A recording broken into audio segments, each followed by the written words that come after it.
BJP प्रदेश अध्यक्ष महेंद्र भट्ट ने राज्यसभा के प्रत्याशी के तौर पर अपना नामांकन दाखिल किया। विधानसभा में 4 सेट में दाखिल किए गए नामांकन के दौरान महेंद्र भट्ट के मुख्यमंत्री पुष्कर सिंह धामी, बीजेपी प्रदेश प्रभारी दुष्यंत गौतम, राज्यसभा सांसद अनिल बलूनी, पूर्व मुख्यमंत्री डॉक्टर रमेश पोखरियाल निशंक, पूर्व सीएम तीरथ सिंह रावत, सभी कैबिनेट मंत्री और भाजपा विधायक मौजूद रहे। महेंद्र भट्ट ने नामांकन दाखिल करने के बाद कहा कि केंद्र की ओर से उन्हें जो भी जिम्मेदारी मिली है उससे वह पूरी निष्ठा और ईमानदारी के साथ निभाएंगे। उन्होंने कहा कि पार्टी में एक छोटे से कार्यकर्ता से लेकर विधायक, प्रदेश अध्यक्ष और अब राज्यसभा सांसद के रूप में उनको कार्य करने का मौका मिला है। इसके लिए उन्होंने अपने केंद्रीय नेतृत्व का आभार जताया। आपको बता दें कि राज्यसभा सांसद अनिल बलूनी का कार्यकाल 2 अप्रैल को खत्म हो रहा है। प्रदेश में राज्यसभा की तीनों सीटों पर पहले से ही बीजेपी का कब्जा रहा है और अब एक बार फिर से अनिल बलूनी का कार्यकाल समाप्त होने के बाद महेंद्र भट्ट उनकी जगह ले रहे हैं। मुख्यमंत्री पुष्कर सिंह धामी और राज्यसभा सांसद अनिल बलूनी ने महेंद्र भट्ट को शुभकामनाएं दी और उन्होंने भी इसके लिए केंद्रीय नेतृत्व का आभार जताया है। मैं सबसे पहले तो जो केंद्रीय हाईकमान ने,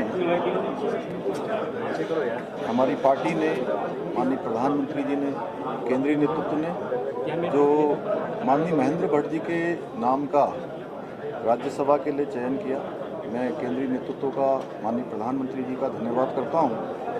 और ये हम सब लोगों के लिए, उत्तराखंड के सभी कार्यकर्ताओं के लिए बहुत ही मैं कहूँ उत्साह, प्रोत्साहन और गौरवान्वित करने वाला पल है कि हमारी पार्टी में एक बहुत नीचे से आए हुए कार्यकर्ता जो सामान्य स्थितियों में, सामान्य परिस्थितियों में जिन्होंने समाज का काम, पार्टी का काम शुरू किया, वैसे ही हमारे महेंद्र भट्ट जी हैं जिन्होंने एक सामान्य कार्यकर्ता के रूप में एक मतलब जो हमारी सबसे निचली इकाई होती है, उस निचली इकाई में संगठन मंत्री के रूप में, पूर्णकालिक के रूप में, युवा मोर्चा में, भाजपा में, विद्यार्थी परिषद में अनेक सारे संगठनों में काम किया और वो सारा अनुभव अब आने वाले समय में हमारी पूरी जनता के लिए, प्रदेश के लिए, पार्टी के लिए काम आएगा। निश्चित रूप से कार्य का विस्तार होगा और कहीं न कहीं ये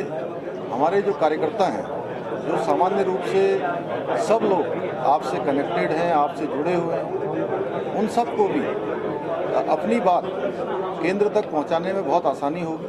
केंद्र के साथ समन्वय करेंगे। हमारे राज्य के जो मुद्दे हैं, उन मुद्दों को राज्यसभा में एक सांसद के नाते, भारत सरकार में हमारे राज्य के प्रतिनिधि के नाते, एक वकील बनकर हम सब लोगों के लिए काम करेंगे। उत्तराखंड की योजनाओं को आगे बढ़ाने का काम करेंगे।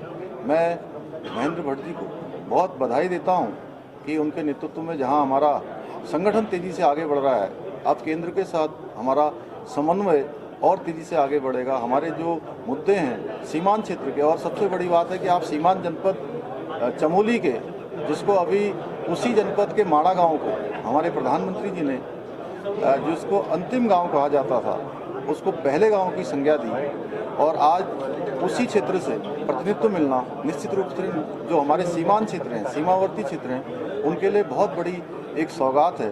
बहुत बड़ा उन्होंने हमारे ऊपर एक, मैं कहूँ कि हम सब का प्रोत्साहन किया आपको राज्यसभा में नामांकन, आपका चयन करके। मैं पुनः एक बार से महेंद्र जी को धन्यवाद, बधाई देता हूं और केंद्रीय नेतृत्व का धन्यवाद करता हूं। नहीं, हमने अपने सभी कार्यकर्ताओं से नमो ऐप जोड़ने का आह्वान किया है।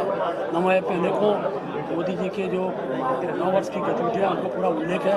प्रत्येक दिन के समाचार का एक विषय रहता है। उन सब बातों से आम जन उससे विज्ञ हो, इस भाव के साथ नमो ऐप काम कर रहा है। बड़ी संख्या में नमो ऐप में हम लोग राष्ट्रीय परिषद में भी जा रहे हैं। हाँ, राष्ट्रीय परिषद में बैठे 2 दिन के अंदर। देखिए, महेंद्र भट्ट जी ने आज राज्यसभा के चुनाव के लिए नामांकन किया है। महेंद्र भट्ट जी को बहुत बहुत शुभकामनाएं। महेंद्र भट्ट जी और हमारा बहुत ही पुराना संबंध है। महेंद्र भट्ट जी युवा मोर्चा के अध्यक्ष थे, मैं उनके महामंत्री था। मैंने महेंद्र जी के कामकाज को बहुत नज़दीक से देखा है, उनकी कार्यकुशलता को बहुत नज़दीक से देखा है। उनके अंदर बहुत ही संगठन की क्षमता के साथ साथ प्रशासनिक क्षमताएं भी हैं और निश्चित तौर पे महेंद्र भट्ट जी का जो कार्यकाल है वो अद्भुत होगा और ऐतिहासिक होगा। सर, अपना खुद का कार्य